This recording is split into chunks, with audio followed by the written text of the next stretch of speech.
have some NBA 2K22 news for the first time this year. It's officially that time of the year where we're starting to get some brand new news for the brand new games. So we're going to cover that right now. But que pasa to the pack? It is Pack here, AKA your mama's best friend. Before this video starts, please be an OG, join the pack, and subscribe. Help me get to 300,000 subscribers. We're really trying to get there. I cover 2K stuff all the time. It'd be great if you could follow. Now, basically the biggest piece of news, this is the most important part, is that Luka now breaks away from his EA contract. Luka Doncic is officially not signed with EA Sports anymore.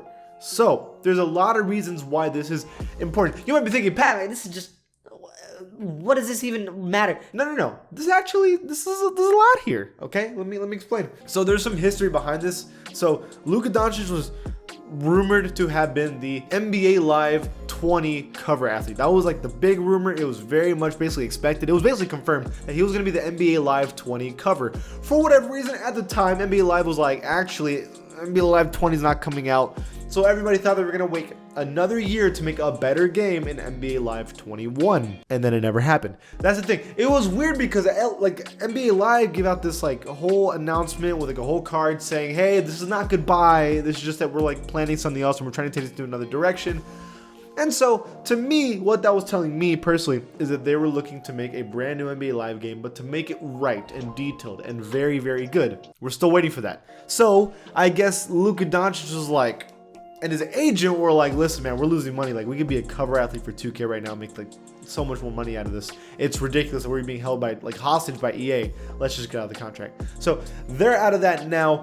I mean, Luka was part of EA. He was the mobile cover athlete. Like, it's not like he was doing nothing for them. But again, it's NBA Live's mobile game isn't even as big as the 2K mobile game. So even then, he was taking L's. So it just didn't make sense for Luka to be a part of that anymore.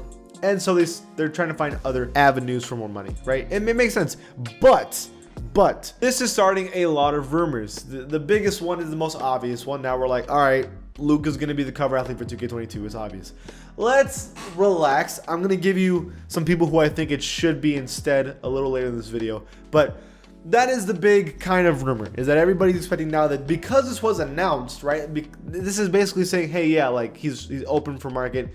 2K, please sign him to be the cover athlete. We'll talk about why I don't think so in a second, but it really could be. Like, it's not out of the question at all. But even then, if he would be the cover athlete, that'd be pretty cool though. Let's be real. I mean, because let's be honest, every time someone's a cover athlete, they add a bunch of new things in that game to make it better, right? Like, you couldn't shoot a 3 from almost half court in 2K until Curry became a thing and then became a cover athlete. Then it was pretty much like common, right? Like, Zion is a cover athlete for next gen, and now dunking is the most overpowered thing in 2K ever. Like, you can just drive and dunk on anybody, even if they have great defense and all that stuff. It's because Zion can do the same thing, and it's always been a thing. So now that Luka is coming in, a Luka build will probably be meta.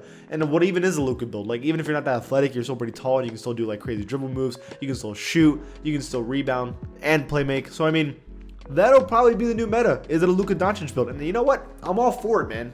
Hell yeah. And then not only that, is on like we already have step backs in 2K, but step backs from almost half court, only Luka's pulling that stuff. I don't know if that's what I want in 2K, because that's gonna be kind of cheese, but hey, I mean, that'd be kind of sick. Okay though, one last thing is his face scan has been terrible in 2K, and it's consistently terrible.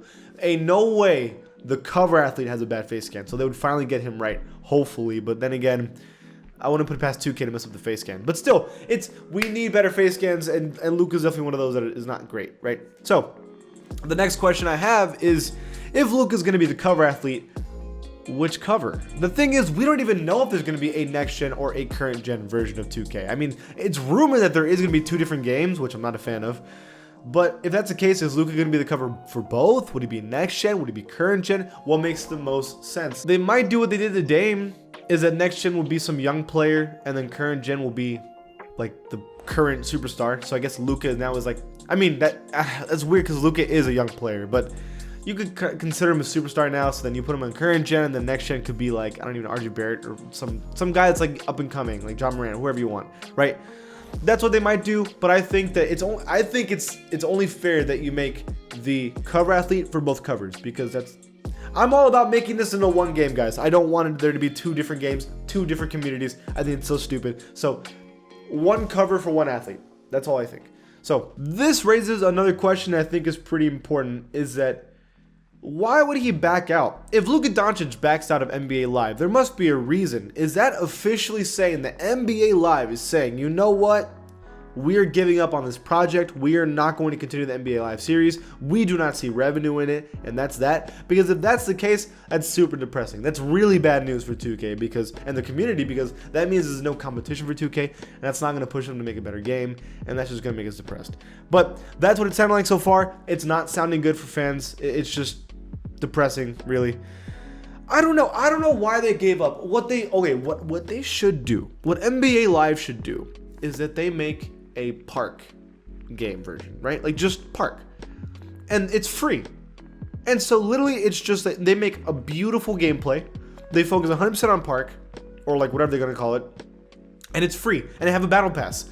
And then we could just play that game forever, and it's a free game that they're updating all the time, and it can make it better and better and better over time. And we're talking about a really good game here. I don't know what they're planning though. They said they wanted to take a different approach. I hope that's a different approach. Or the game is dead, because Luka would not back out if there wasn't something that he knows that we didn't. And it just sounds like NBA Live's like, listen. Because he broke the contract. That's what it said. Why would you break the contract if there's a game coming? Which means there's no game coming. That's all that's telling me. That's the plain dead truth. There is no new game coming. That's what it sounds like. And that's just pain, right? Now I know that all of you are screaming, Pack, I do not care about the freaking cover. I care about the game, and it needs to be better. Dude, listen, man. I 100% agree with you. There's no doubt that this game sucks. Like, it could be so much better, right? But listen, man, I just tell the news. I tell you stuff about gameplay. I tell you stuff about the covers. I tell you about rosters, face updates, whatever you want. If there's an update, I got you. That's why I'm talking about the cover right now. And plus, there is a little bit of news, because we're now announcing probably the NBA Live is officially dead forever, and that's bad for 2K, right? Now, the final thing I want to talk about is who should be the cover athlete. Just because Luka's not going to be signing with EA anymore doesn't mean he's going to be automatically the 2K cover athlete. There's other players. Listen, Curry's never been a solo cover athlete. To this day, Curry, I cannot believe that, bro. It's just disrespectful to him in so many different ways. Not only that, Kawhi's never been a cover athlete. This dude's a 2-time finals MVP, and he's never been a cover athlete, 2K? A Kawhi cover would be sick. It would be. It would have been, I don't know. I'm just pain. But what about Jokic? He's probably gonna be MVP this season, and you're gonna pick him. You're gonna pick Luka Doncic over him? I don't know about that, Chief. I don't know. In my opinion, there's a couple options out there, but again, I guess if Luka was a cover athlete, I wouldn't be mad. I would just be like, there was other options, but it's all right. That's my opinion, though. This is all the news that we have. A lot of controversial stuff, but what do you think? I want you to tell me your opinion in the comments below. And if you like this channel, please give it a sub. And I'll see you guys next time.